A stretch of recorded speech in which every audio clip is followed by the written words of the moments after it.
Bonsoir à tous. À la une de l'actualité régionale ce soir, après le coup de semonce du 12 septembre dernier contre la loi travail, les routiers sont entrés dans la danse, mais en ordre dispersé.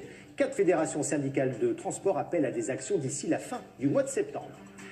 C'est donc une semaine sociale chargée qui s'annonce pour le gouvernement, car la contestation contre la réforme du droit du travail fait tache d'huile. Les chauffeurs routiers, à l'appel de la CFDT et de la CFTC, ont ainsi lancé ce matin le début d'une série de journées de mobilisation. Pas de blocage, surtout du tractage, des actions qui pourraient cette fois peser lourd dans le bras de fer avec le gouvernement.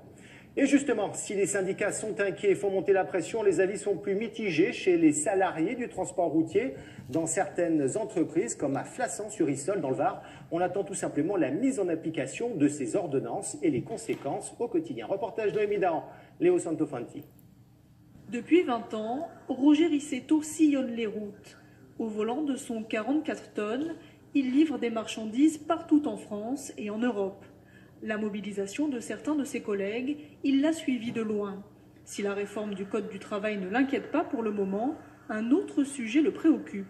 Plus que la loi Macron, c'est surtout cette fameuse concurrence déloyale avec les pays étrangers, quoi, enfin avec les pays de l'Est. C'est vrai que c'est beaucoup plus inquiétant parce qu'on ne sait pas trop sur le long terme ce que ça va donner, quoi. Pour l'instant, là, chez nous, on n'est peut-être pas trop impacté dans notre entreprise, mais on n'est pas à l'abri que demain,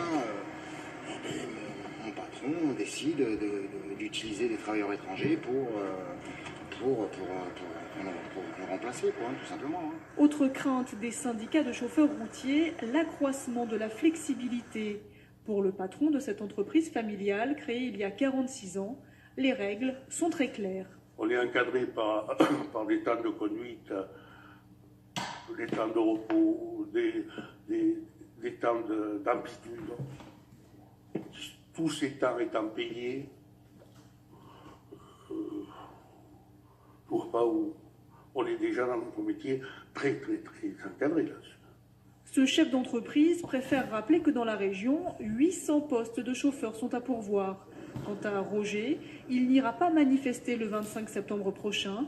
Il sera sur la route pour d'autres livraisons.